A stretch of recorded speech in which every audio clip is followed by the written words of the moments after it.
We go to AFLW now. Cora Staunton, a veteran and legend of Gaelic football, spoke to us ahead of the most recent AFLW season and told us how she adjusted to Aussie rules with the GWS Giants. To come down and having to prove yourself, and it's probably a new challenge, but for me, I actually really enjoy that. It's probably less pressure on me over here than there is at home, and to come out and learn a new sport and try and make yourself better day in, day out, whether it's a trainer or matches. I love that challenge, and I'm still very unproven. I've only had one season under my belt. There's probably a little bit more pressure on me this year from last year, but I really like that. But the Giants are very much a family club. They're brilliant. You might feel like you're 1,000 miles away from home, but it never feels like that. You always feel like you're part of a family and part of something really special, and that's what I love about this club, and wouldn't want to play with any other club, because there's such a close connection. Everyone looks after each other, even though, as I said, we're thousands of miles away from home. Cora is not the only Irish woman at the club now, since she has been joined by Yvonne Brunner of Donegal. Of course, are you happy to have another Irish girl on board in Yvonne? Yeah. The more Irish that's here, the better.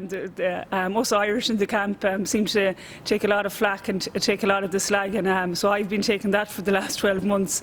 Having Yvonne here, it's having an ally. It's great to see the more Irish out here. Obviously, there's 5 Irish now in the league. And to have Yvonne in the group. Yvonne is a smashing GA player at home, and her transition over to the AFL has been very smooth in the last number of weeks. The Giants took a chance on Cora, and her success led to many more clubs looking to Ireland for talent as the AFLW expanded.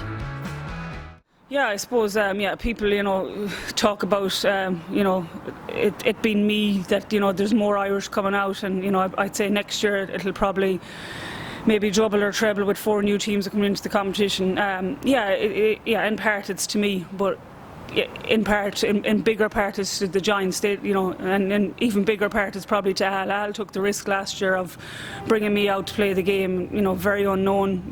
We'd never met each other. He's gone off advice from Nick Walsh and then off a few YouTube clips. But he took the gamble. And whether the gamble worked, probably did. And I think other clubs saw from that. That there's potential to take talent out from Ireland. So I take it probably a little bit of it, but I think it's the Giants that should be taking most of the credit that we're seeing more Irish girls out here, and in the future I think that you'll even see even more. Cora told her story in the book Game Changer, which is shortlisted for Irish Sportsbook of the Year. She told us why she decided to tell her story now. My job as a sports person is to try and inspire the younger generation, so younger girls growing up, and I suppose I felt now was a good time to do it. I had my year over in Australia.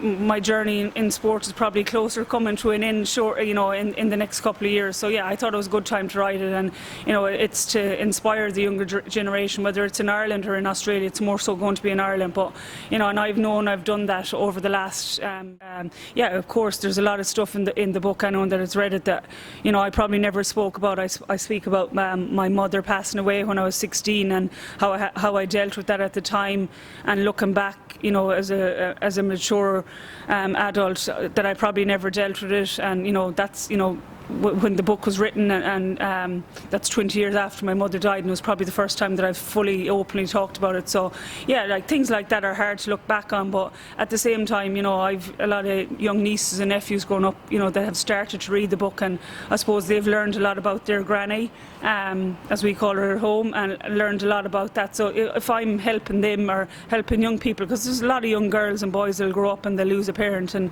if you can help them say that life is difficult, even though I'm a sports person and I'm in the public domain, life isn't always easy, and it's these challenges that you have in life that probably make you the sports person that you are.